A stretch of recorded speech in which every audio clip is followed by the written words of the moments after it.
नमस्कार.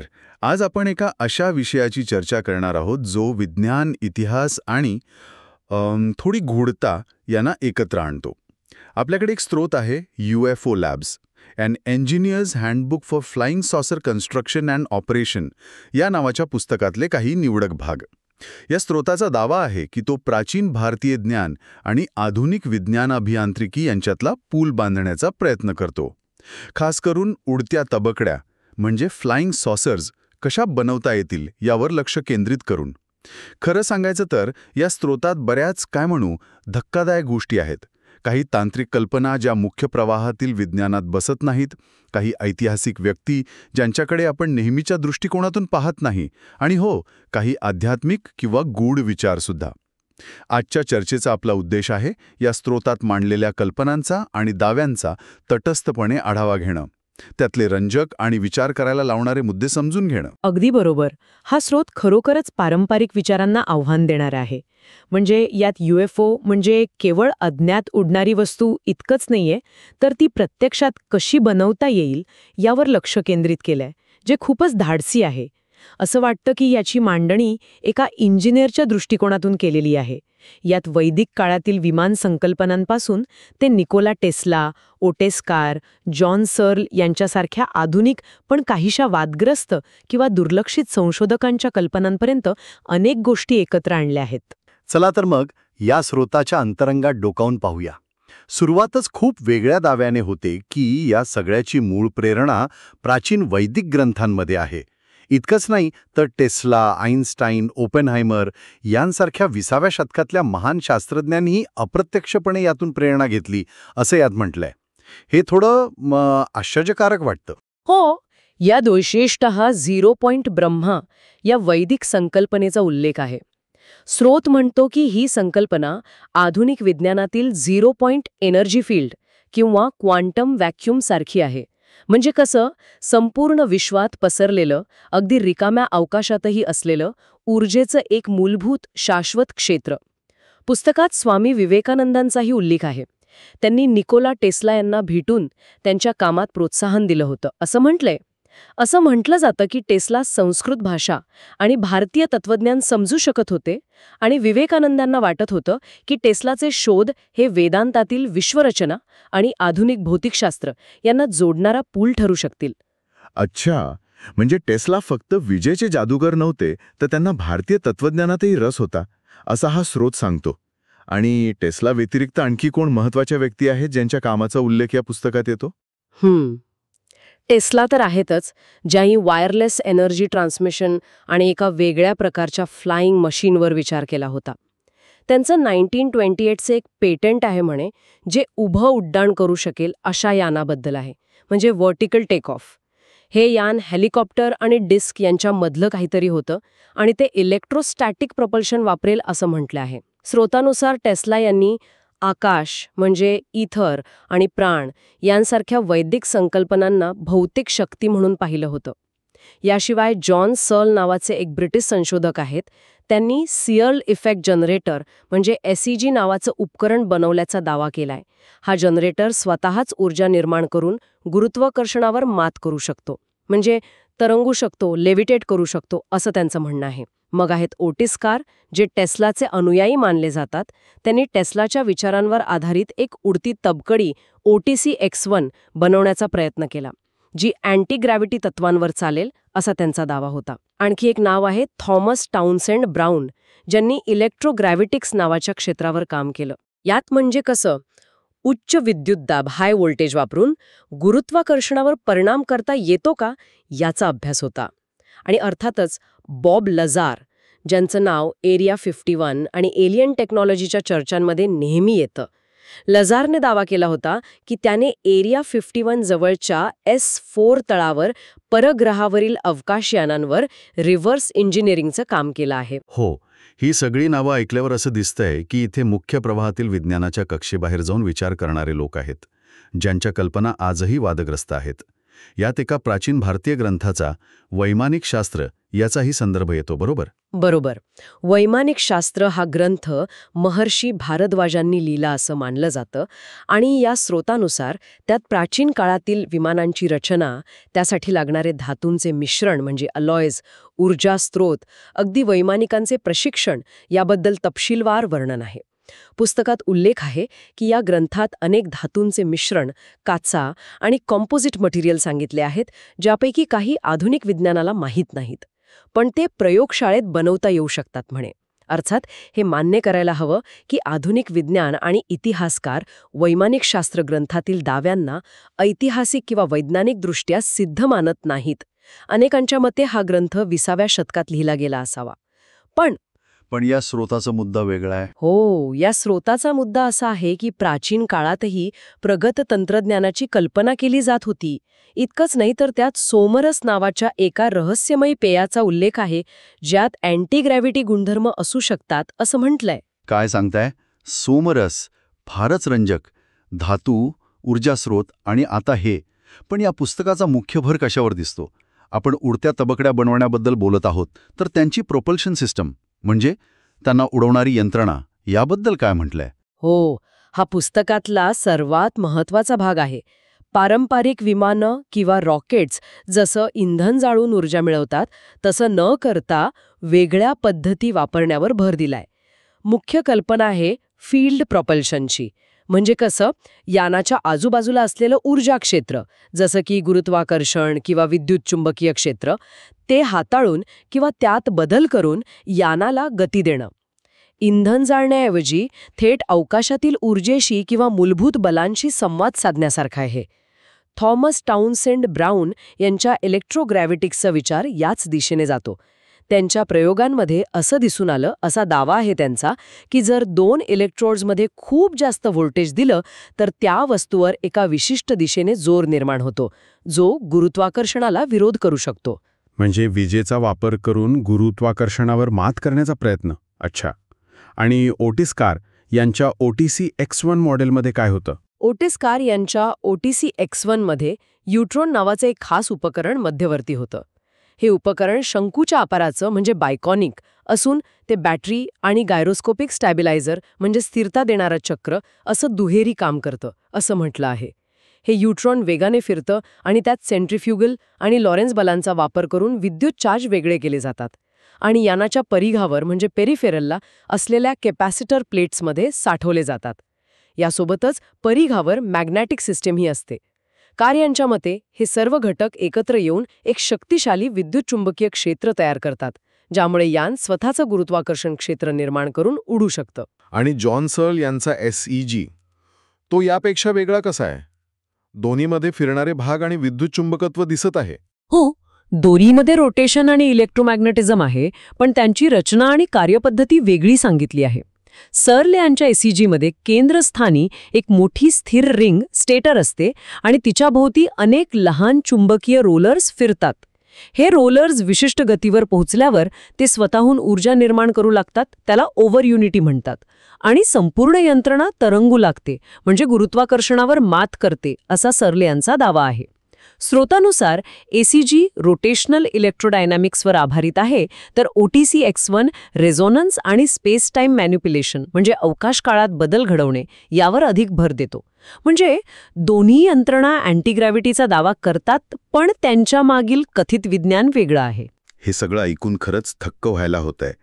पण ह्या कल्पना तर बऱ्याच दशकांपासून आहेत. आधुनिक काळात असे काही प्रयोग झाले आहेत का ज्यांचा संबंध या संकल्पनांची जोडता येईल? कदाचित या दिशांनी संकेत देत असतील. जसं की जपानमध्ये मॅग्नेटिक लेव्हिटेशन म्हणजे मॅग्लेव ट्रेनसाठी जे प्रयोग चालू आहेत जॅक्साचे, किंवा स्कॉटलंडमध्ये सुपर फ्लुइड हेलियमवर झालेले प्रयोग. हे हेलियम अत्यंत कमी तापमानाला इतकं पातळ होतं की ते गुरुत्वाकर्षणाच्या विरुद्ध दिशेने वाहू शकतं. आणखीन एक उदाहरण म्हणजे अकॉस्टिक लेव्हिटेशन, जिथे तीव्र ध्वनी लहरी वापरून लहान वस्तू हवेत तरंगत ठेवता येतात. याचा संबंध काही लोक तिबेटियन भिक्खू मंत्रोच्चार किंवा ध्वनी वापरून मोठे दगड उचलतात अशा कथांशी जोडतात. किंवा अमेरिकेतील कोरल कॅसल, जी एका व्यक्तीने एड लिड्सकाल्यानीन एकट्याने प्रचंड मोठे दगड वापरून बांधली. त्यामागेही ध्वनी किंवा अँटीग्रॅव्हिटीचं तंत्रज्ञान होतं अशी अटकळ बांधली जाते. पण इथे एक महत्त्वाची गोष्ट लक्षात ठेवली पाहिजे. या पुस्तकात जरी अनेक दावे आणि सिद्धांत मांडले असले तरी यापैकी बहुतांश कल्पनांना, उपकरणांना जसं SEG किंवा OTC-X1 किंवा प्रयोगांना मुख्य प्रवाहातील विज्ञानाने दुजोरा दिलेला नाही. त्यांची स्वतंत्रपणे पडताळणी करणं किंवा त्यांची यशस्वी पुनरावृत्ती करणं अत्यंत कठीण ठरलं आहे.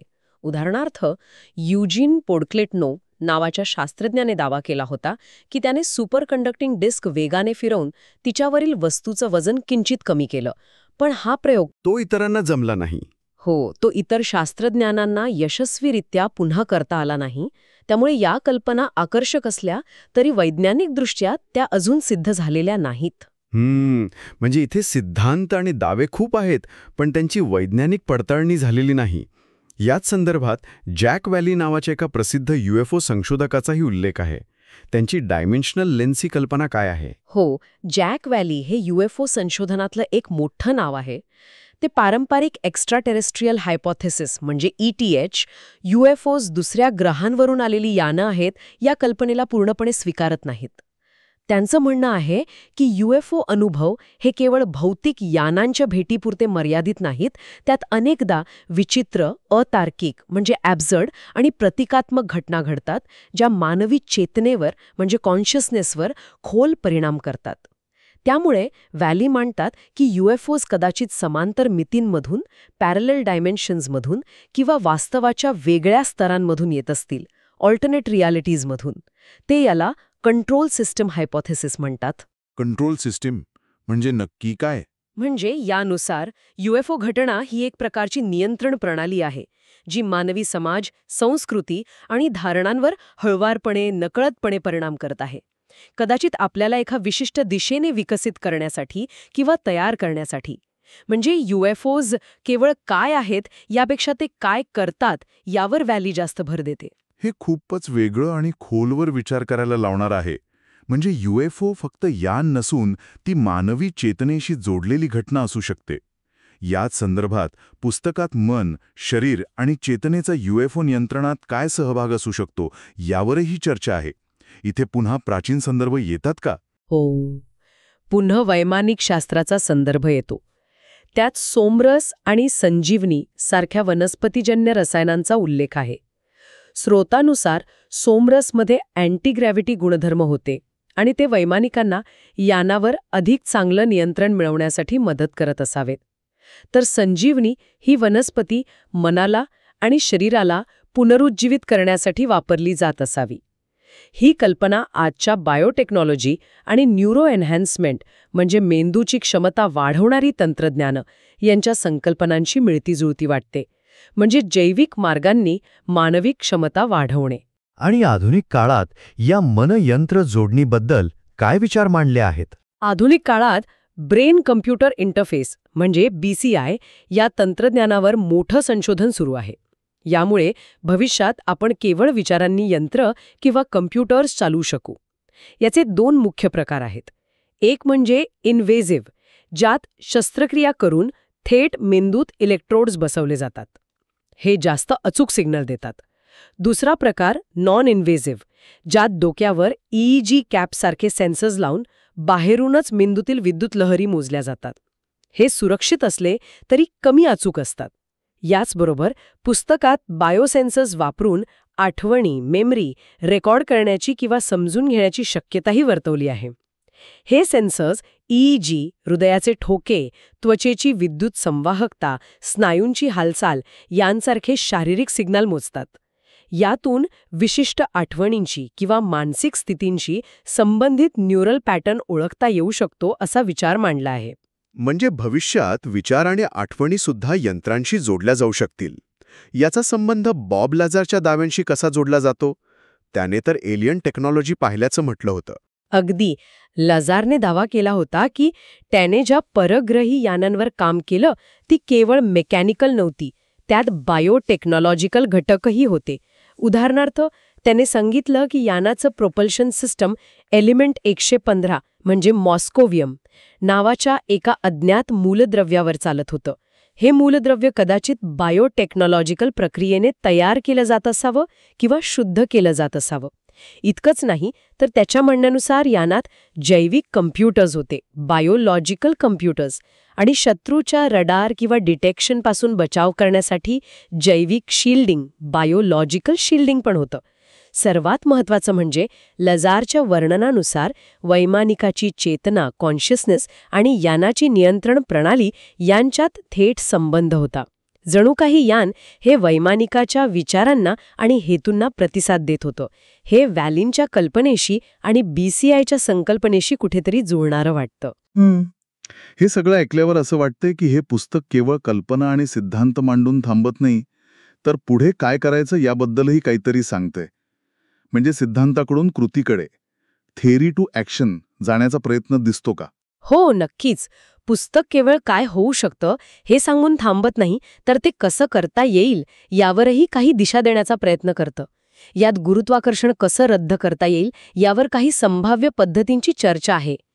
एक कल्पना आहे फ्रिक्वेन्सी आणि रोटेशनचा वापर करण्याची, म्हणजे विशिष्ट कंपनसंख्या वापरून किंवा वस्तूला वेगाने फिरवून गुरुत्वाकर्षणावर परिणाम करणे. कदाचित गुरुत्वाकर्षण लहरींमध्ये व्यत्यय, इंटरफिरन्स आणून किंवा प्रतिकारक क्षेत्र, रिपल्सिव्ह फील्ड तयार करून. यात मंत्रांच्या भूमिकेचाही वेगळा अर्थ लावला आहे. म्हटलं आहे की मंत्र म्हणजे केवळ धार्मिक जप नसून ते विशिष्ट ध्वनी आणि कंपन, व्हायब्रेशन्स आहेत, जे एखाद्या संरचनेत किंवा पदार्थात रेझोनन्स निर्माण करू शकतात, ज्यामुळे काही परिणाम साधता येतील.